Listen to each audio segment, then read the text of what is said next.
Hello, guys. Welcome back to Christianity Reloaded. Today, we're going to talk about Fiducia Supplicant, the new document that the Pope signed about blessing gay couples. I've listened to lots of commentaries on this subject, and I've listened to people Christians in America commenting on this topic, and I've listened to people in Africa. You know, Pope Francis signed this document, I think last week or so. The thing is that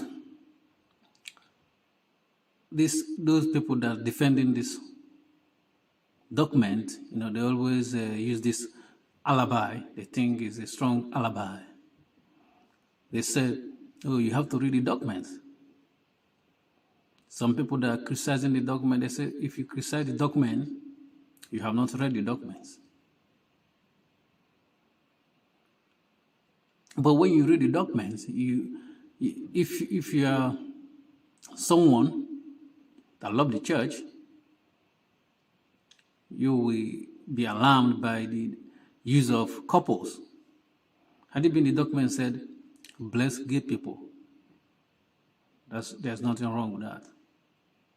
Because we still have gay bishops and cardinals, I believe, among us. But the problem is that word, couples, which means it's not one person. It means two individuals or more. And when you hear Pope Francis talking about we have to listen to people in the margins, you wonder why he himself do listen. Or he just listen to just a particular group of cardinals or priests that surrendered him. Does he really listen at all? Or he just listened to hear what he wanted to hear? Because if he's listening, he will know that this document have caused a great harm to the church, fracture. Because the African bishops have come up against this document. Because I think this document has a lot of problems, because the church does not only belong to the West. Sometimes people live in bubbles. I believe some cardinals or people in the hierarchy, they live in bubbles. And they want to project those bubbles to other people. Because, if they don't live in bubbles, they should know what will be the reaction of Africans with the documents. Because I don't think Pope have any African advisors, bishops that advise him. He just surrendered himself with people in the West that only used to gay lifestyles and all these laws that are putting up about gay people. And they think that it's universal, like it's everywhere. That since it's happening in the West, it must happen everywhere. But the thing is that even, let's say the African bishops accept this document, which they don't. They don't even have couples in Africa. By the way, they don't have gay couples in Africa. They have gay people in Africa. Many of them. I mean, not so many, but at least some handful of them. But they're not there as couples because the laws in African countries doesn't permit gay marriage. And in other parts of the world as well, it's not only in Africa, there's some part of the world, and the church is supposed to be universal. So when you're making a degree, you should pay attention to those diversity in the church. If you actually say that you are listening. But we find out that sometimes they say they are listening, but they're not. They just listen to themselves or people that surrounders them.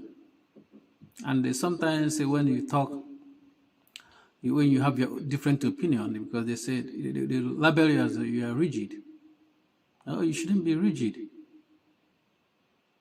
But you are rigid because you don't agree to their opinion, because that's what they do. We see the left do this often. When you don't agree with them, you are rigid. You are backward. You are thinking backward. They think that they're looking at the future. The future is it matters for them, and they want to project their opinion to the future. That's what it is. Because if you're gonna sign this document, you should have listened, as you said you want to listen, but you didn't listen. Because if you listen, you would have known that this is gonna cause stress to people, just to appease some few people. That some of them don't even come to the church.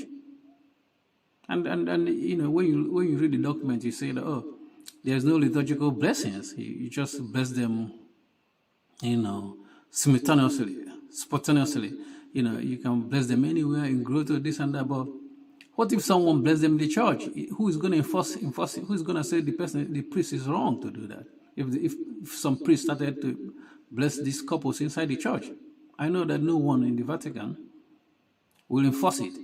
He said, no, this is wrong. This is not what the document said. Because this was their plan right from the time to write this document, so that they know that it's going to bring confusion.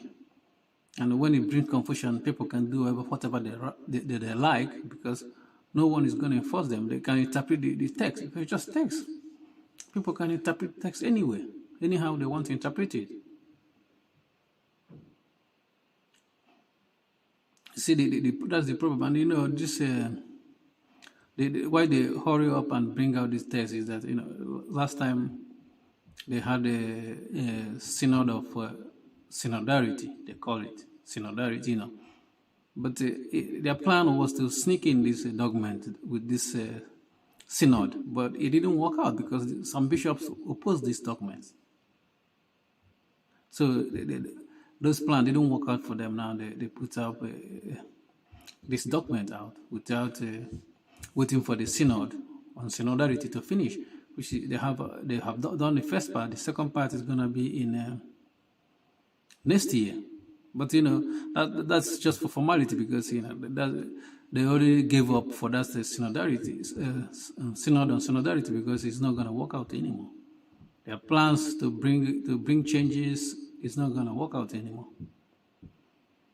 That's the problem with the document, is the word coupled, because the Bible said you should not conform to the world. Because if you use couple, if you bring in couple, had it been the document said bless gay people, no one will have a problem with that, because everyone deserves blessings. But when you bring in this couple, and you know that the Bible the Bible condemns this type of behavior or lifestyle, and you talk about rigid. The Bible is rigid. And because some of those, I believe, some of those people in hierarchy, some of them have lost the faith. They're just there because of the status their office gave them. When you're a bishop, your retirement is already sorted out, and everything about it will be taken out by the people. The believers will take care of bishops and cardinals. I think this document is just an abuse of office, because sometimes you see some people, when they get into power, they try to, use the office in a wrong way.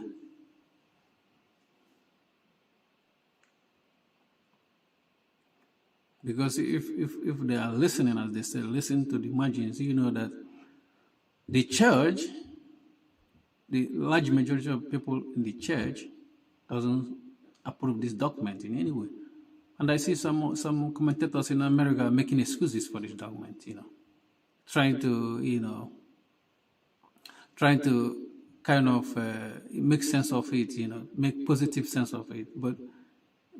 And I see some people even defending the document. You shouldn't defend the document. You should condemn the document.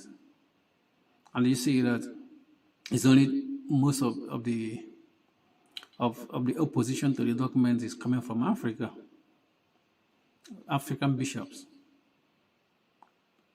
And I want to say thank you to those African bishops that stand with the truth. But you see in the West, because this kind of assimilation of this lifestyle have been,